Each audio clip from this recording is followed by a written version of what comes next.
बाधा कांग्रेस डाल रही है और संविधान का भी उल्लंघन बाधा कांग्रेस कर रही है।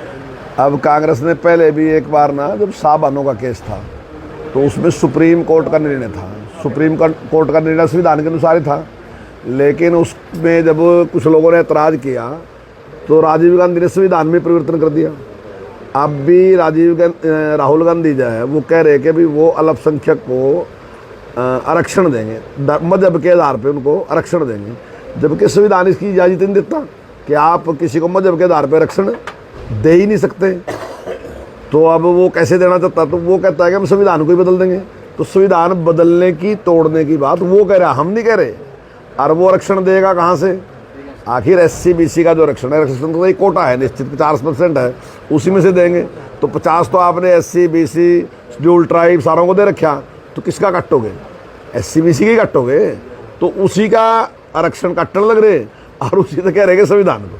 तो संविधान को खतरा कांग्रेस से है, हमारे से खतरा नहीं है। मुद्दा है वो विकास का ही मुद्दा है, और हमने विकास जो है वो इतनी बड़ी मात्रा में विकास किया है। अगर पिछली सरकारों से देखो तो उससे 10 गुना ज़्यादा काम हमने किया। हम अपने आसपास ही देखें तो जो डेवलपमेंट हुई वो हर आदमी इस बात को स्वीकार करता है। तो मुद्दा जो है वो विकास ही है मुद्दा। जो देश को जिस प्रकार से मजबूत किया नरेंद्र मोदी ने, शक्तिशाली बनाया, उस बात को भी हर आदमी उस पर विश्वास करता है, उसको अप्रिशिएट भी करता है। और जिस प्रकार दुनिया में अपने संबंध अच्छे बनाए नरेंद्र मोदी, तो उसको नंबर 1 के लोकतंत्र की रक्षा करने वाले हम हैं, ये नहीं है।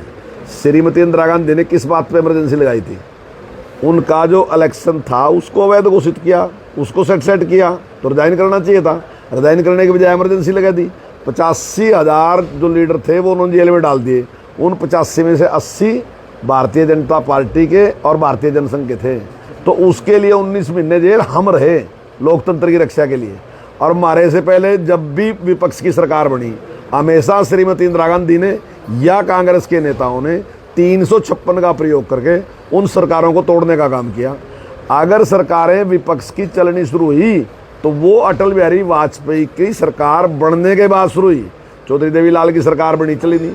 चौधरी चरण सिंह की सरकार बनी, चली नहीं। प्रकाश सिंह बादल जी की सरकार बनी, चली नहीं। वीरेंद्र सकलेचा की सरकार बनी, चली नहीं। भैरव सिंह शेखावत की सरकार बनी, चली नहीं। कर्पूरी ठाकुर की सरकार बनी, चली नहीं। शांता कुमार की सरकार बनी, चली। सब टूट गई। क्यों तोड़ दी? क्योंकि इनके पास ताकत थी, इन्होंने कुछ भी किया, उन सरकारों को तोड़ दिया। और आप उसके बाद देख लो, जब अटल बिहारी वाजपेयी की सरकार आई तो उसके बाद चौटाला साहब की सरकार चली कि नहीं चली? उसके बाद प्रकाश सिंह बादल की सरकार 5 साल चली कि नहीं चली? मुलायम सिंह यादव की सरकार 5 साल चली कि नहीं चली? हर सरकार 5 साल चल रही। तो अगर लोकतंत्र के तैसी हैं ना, तो वो हम हैं, हमारा विश्वास है लोकतंत्र के प्रति। इनकी तो ऐसी थी कि जब इनका मूड आया ना, किसी की भी 356 लगा के तोड़ दें। 100 बार 356 का इस्तेमाल करा, 47 बार तो केवल और केवल श्रीमती इंदिरा गांधी ने इस्तेमाल किया।